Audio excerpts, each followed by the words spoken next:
Alright, this is going to be a quick introduction for all the stop motions that I plan on doing coming up. Probably the first question I'm going to get is why my Millennium Falcon is covered in blue. This is what the ship was called originally, as the Stellar Envoy. If you don't know what that is, look it up. It belonged to the Republic group, which is going to be the basis of all of the ones that I'm doing right now.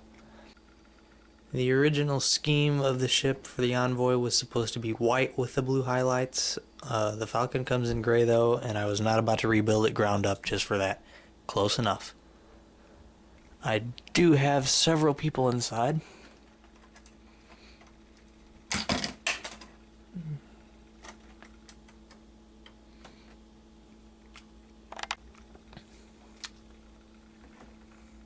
I've got a few custom painted clones in here, along with one that's not, and the guy in the middle is one of the original owners of the Envoy.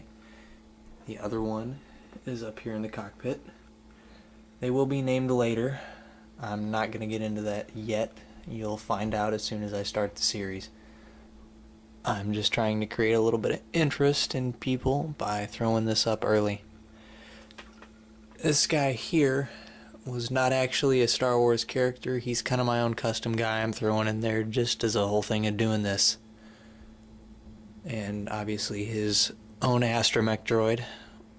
It's a figure of R2-D5, although I am probably going to change that name because that was actually used in a different set. I also have names for all of the clones that you see here. Again, everybody will be named when I actually start the series. Here's the back of the Falcon, lightly modified, with spots for the clones' helmets to be while they're on the ship, along with stands for all of their weapons on both sides, along with weapons for the driver and the co-pilot of the ship. This is the beginning of the custom Jedi Starfighter that I'm modeling after Plo Koon's with some slight modifications to it, in a red and black color scheme to go with my custom Jedi. I know he looks like he's probably going to be a Sith. Well, I haven't quite gotten to that point yet, and I don't know exactly how it's going to end. I can kind of take him wherever I want.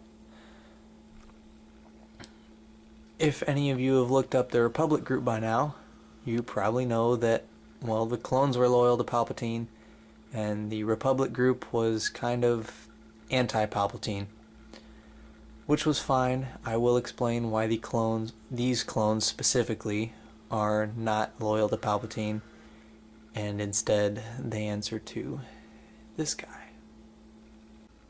Here's one last look at the ship that's currently known as the Stellar Envoy. It does become the Millennium Falcon later, as I already said, through a series of mishaps and traded hands, and it was destroyed at one point and completely rebuilt, and this is what it looks like now, before all of that happened. And one last look at my new character. Like I said, he is not a Sith. No, that's not a red lightsaber, that is an orange lightsaber. Still haven't decided exactly what path he will be taking, but you'll all find out soon. Hopefully this is enough to get a little bit of interest going.